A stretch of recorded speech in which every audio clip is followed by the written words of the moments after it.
Hey guys, and welcome back to Lazy Dutch. First, my fair use disclaimer. I do not own any songs or video of the movie, and I'm going to be talking about it, and I'm using the media in a fair use way.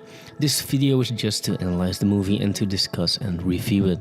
With that out of the way, let's get to it. Now, this is my second video, and just to make sure I do not run out of things to talk about, please let me know some suggestions in the comments with which you have some sort of emotional connection to, like a film or a music song. Let me know, I'll check it out, because I'm always open to the new stuff. So the subject of this video is going to be Jesus Christ Superstar, the original 1973 version, which I hold so dear to myself. Because I myself was raised on a Catholic elementary school. We had to pray and do the other things associated with the Bible. You know, Easter and which we call in the Netherlands Palm Pasen. I knew quite early that I was not a religious person myself. I was more a kid of science. My thing was that I would name the planets in order. Started with Mercurius being closest to the sun. And when my teachers would tell me about God being above us, I always asked where exactly, because in my opinion, the only thing above us was the moon and the other planets. Now, it's safe to say that they weren't quite happy with me, but there was one thing that I do remember of that time. A movie that has imprinted my mind and has made such an impression on my younger self that I still talk about it some 20 years later. The movie in question that they showed me was, of course, Jesus Christ Superstar. And even though it was such a long time ago, I still remember the VHS player and the big cathode TV being on this trolley so that it could be taken into the multiple classrooms in the school. Now, what they showed me was a collection of Easter-related movies and cartoons, just short glimpses. And one of those segments was the last supper scene from Jesus Christ Superstar. I have to admit that at that age I was probably 6 or 7 or maybe even 5. My understanding of good music was severely limited. But even then I was blown away by this movie. And for those who don't know, the movie is based on a Broadway show created by Tim Rice and Andrew Lloyd Webber. It spawned an album which was a best-selling one for a long time. And because of that, they decided to bring this production to the big screen.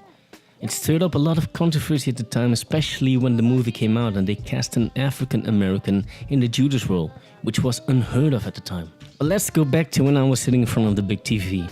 In the movie, Jesus and his apostles sit in the Garden of Gethsemane, and while this is a common known image nowadays, never before had I seen it being performed with music and singing. Now the scene starts slow, with Jesus singing solo about the bread and wine being his blood and body. But then something snaps inside of him. He, of course, knows everything that is about to come, and he confronts his apostles with this information.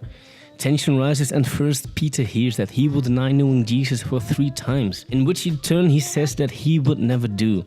And we all know how that works out. Then Jesus tells about his betrayal, and Judas comes back at Jesus, creating this amazing duet between the two. The emotion that's in their voices and the presentation of the film is so honest, so raw. Carl Anderson is the standout as Judas. This man has the most amazing voice I will ever hear. You can hear the pain and sadness that Judas feels at that moment. And that's not to say that Ted Neely, who plays Jesus, is not amazing. No, on the contrary. To see these two giants fighting it out on the screen with such an emotion I had not seen anywhere else, and probably never will, made me love this film forever. And it doesn't stop with that scene alone. Every scene with Judas is amazing, as with Jesus. We are now living in a day and age where every song has to be perfectly on pitch and every blemish has to be disguised. This creates a time where a film like this can't be made anymore. The vocal fry distortion and the offbeat words and beats throughout will never be approved by any major studio executive these days. And that saddens me. If you are going to see this gem coming Easter and you think, oh no, not again. This time maybe watch it and try to admire the pure and raw emotion that's coming off the screen. For me, this is an instant classic. A masterpiece. Now, as mentioned before, this is purely my opinion which I have about this film, and I understand that not everyone is into these kinds of films.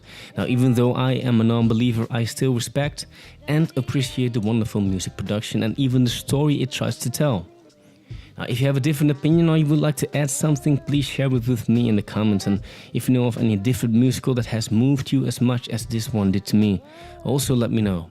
If you have some suggestions about topics that I can do in coming videos, then also let me know. And my goal is not to force my opinion on people, but it is to tell people my perspective in the hopes that maybe one day more people can appreciate these works of art. Now I would like to thank you, and I'll see you next time.